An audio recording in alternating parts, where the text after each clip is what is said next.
Moi kaikki! Welcome back to my channel. This is Maya in Finland. And for today's video, isasama ko kayo sa aming first ever Finnish Christmas party. Today is December 14 at nagrent yung company namin ng isang cottage dun sa Pyhtää, Finland. Malapit lang to sa lugar namin. So, mga 20 to 30 minute drive lang ata siya. Malaki ang cottage guys, so pwede talaga siya sa mga big groups. So ayan, naglakad na kami papunta sa aming workplace, mga 10-minute walk at ato. Kasi doon na kami sasakay, makiki-ride lang kami sa ibang kasamahan namin na may mga sasakyan.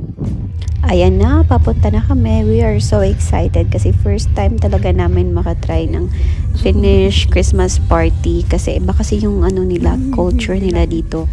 Personally, gusto ko talagang matry kung ano ang ganap ng isang Finnish Christmas party or gathering kasi iba kasi siya sa atin.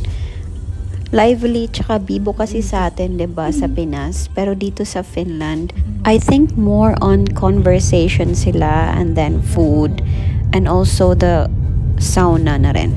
As you can see guys, puro puti na yung nakikita namin dyan kasi nga December na, winter, tsaka talagang snow na.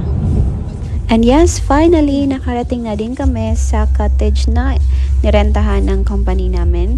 So, overnight kami dito. Bukas ng umaga pa kami uuwi.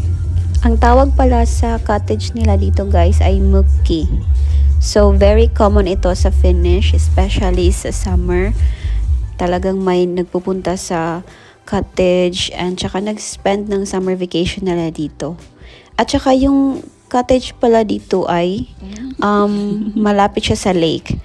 Pero since winter, frozen yung lake. So, hindi siya pwedeng liguan. So, ito yung entrance ng cottage guys. Malaki talaga siya up and down. Tsaka may sauna siya sa loob. May dalawa siyang toilet. At tsaka yung isang toilet may sauna. Pero hindi kami dyan nag-sauna. Kasi meron din silang sauna sa labas. Kaya ang laki talaga, tsaka ang napaka-spacious niya. So, ito na yung loob, guys. Ang ganda niya. Kaso madilim lang, hindi nila inon yung light. Ewan ko, gusto nila ng madilim. But anyway, ang ganda talaga niya, ang laki. Tsaka puro kahoy siya. As you can see, yan yung living room. And then, may Christmas tree na rin. Tsaka may din sila, yung parang hagdan pataas. Yan yung room namin. Dalawa kami dyan magsistay. At saka ang dami pa talagang bed sa taas. So ang daming like free space. And yes, may billiard din sila. I-upload ko ng separate yung billiard games namin kasi nakakatuwa yun. But anyway, yes, ang ganda. Talagang nag-tour kami dyan. Chinek namin yung mga places and mga rooms na rin. Pero nakapag-decide na kami na dito na kami magsistay sa baba. Kasi 2 beds na siya. Kasya lang siya sa amin ng friend ko at roommate ko din siya sa apartment. Nag-settle down lang kami and then nag-prepare na for our early dinner. And hinaantay lang din namin na makumpleto kaming lahat kasi yung iba ay nagta-travel pa. And yes, may free champagne, tsaka ang daming food talaga. Ang sasarap ng mga food na in-offer nila. Hindi ko in-expect na magugustuhan ko talaga yung food kasi nga as an Asian, nabubuhay tayo sa rice, especially sa mga ganitong okasyon, di ba? Walang tinapay or mga ano-ano, pero sa pagkain na to guys, grabe ang sarap. Pasta yan, tsaka yung isa ay parang mashed potato something. Pero ang sarap din. Tsaka yung nila, yung salmon, yung meat nila, may salmon kasi dyan. Ang sarap din, may mga tinapay. Pero, tinapay lang siya, pero nakakabusog na rin.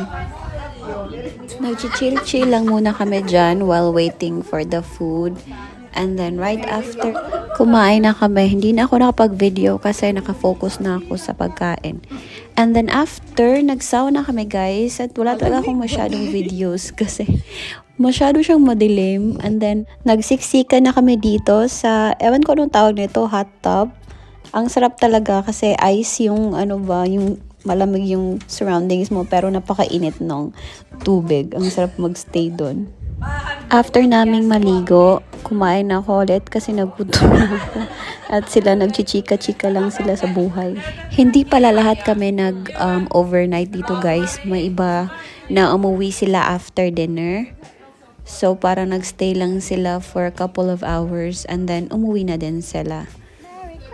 Ito yung tapos na kami mag-billiard at saka tinawag nila kami para subukan yung parang Christmas drink nila dito, yung traditional Christmas drink. Yan, hindi ko alam kung ano yan, basta it's a red liquid. Yan siya.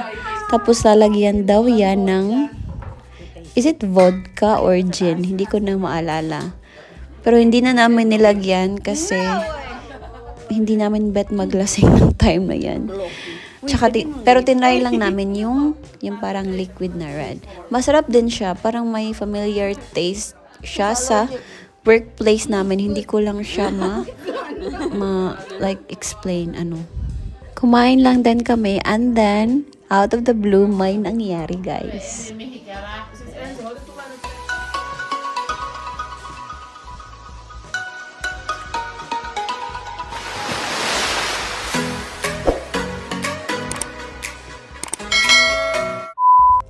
Yun na nga, na-aksidente yung isang kasamahan namin kasi medyo nakainom na din siya.